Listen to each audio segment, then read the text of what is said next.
एक वक्त था जब ब्लैकबेरी का नाम सुनते ही हर बिजनेस प्रोफेशनल का सर गर्व से उठ जाता था। ये सिर्फ एक फ़ोन नहीं, एक स्टेटस सिंबल था। सिक्योर कम्युनिकेशन, इनोवेशन और प्रेस्टीज का एक perfect combination. is now worth about $66 billion. That's with a B.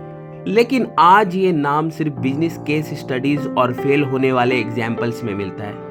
ये है ब्लैकबेरी की कहानी, एक राइज और फॉल की जर्नी जो हर बिजनेस के लिए एक लेसन है। चलिए शुरू करते हैं इस कहानी को समझने के लिए एक डिटेल और इंसाइटफुल ब्रेकडाउन के साथ। 1984 में कनाडा के माइक लजार्डी और डॉगलस रेजिन ने रिसर्च इन मोशन नाम की एक कंपनी शुरू की, जिसको RIM शॉर्ट फॉर्म में बोलते हैं।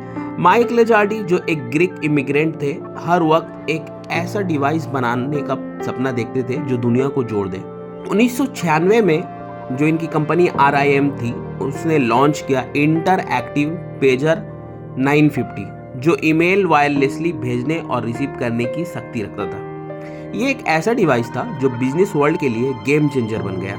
इसमें इनक्रिप्टेड कम्युनिकेशन सिस्टम था जो ब्लैकबेरी का DNA का कोर बन गया, क्योंकि यहाँ पे इतना हाई लेवल सिक्योरिटी था मैसेजिंग में। 1999 में क्या हुआ, ब्लैकबेरी फोन का लॉन्च हुआ।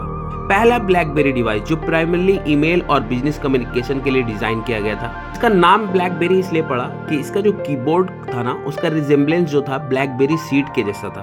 तो ये जो डिवाइस लॉन्च हुआ और लॉन्च होने के बाद ही ब्लैकबेरी का जो राइज था बहुत सुपर लेवल में होने लगा। ये क्या क्या इसमें रिवोल्यूशनरी फीचर था, तो सबसे पहले आप देखेंगे तो ब्लैकबेरी का फिजिकल जो कीबोर्ड था वो टैक्टाइल क्वालिटी कीबोर्ड था, जो कि टाइपिंग स्पीड को बढ़ा दिया और एक्यूरेट कर दिया।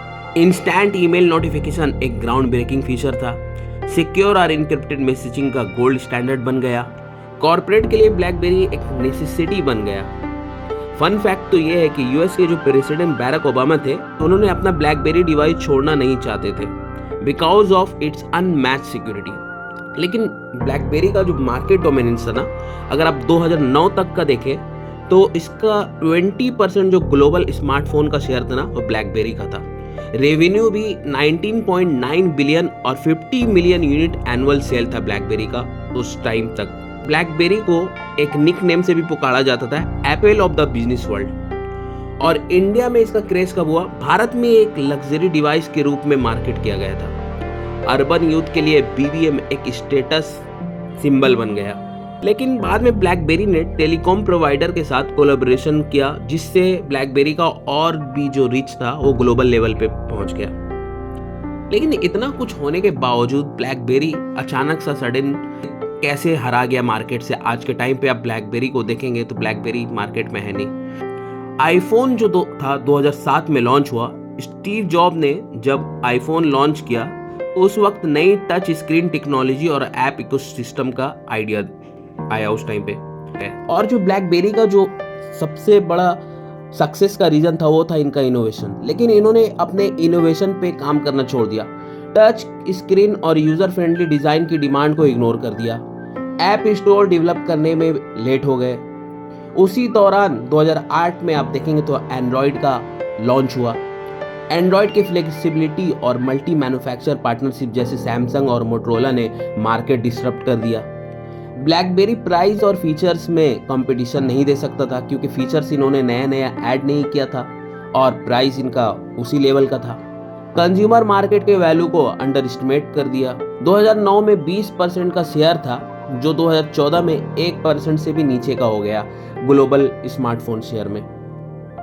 सिक्योर कम्युनिकेशन के ऑप्शन में अब iOS और एंड्रॉयड भी प्रोवाइड करने लगे थे सिक्योर कम्युनिकेशन सिस्टम। 2016 में ब्लैकबेरी ने स्मार्टफोन बिजनेस छोड़कर एंटरप्राइज सॉफ्टवेयर और साइबर सिक्योरिटी पे फोकस करने का डिसीजन लिया।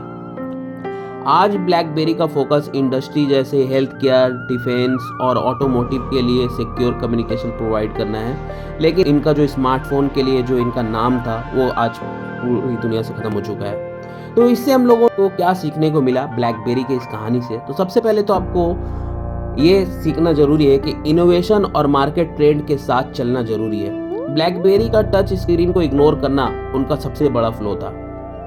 सिर्फ इंटरप्राइज क्लाइंट पे फोकस करना एक गलती थी। रेगुलर कंज्यूमर को इग्नोर करते रहना ये महंगा पड़ा इनको।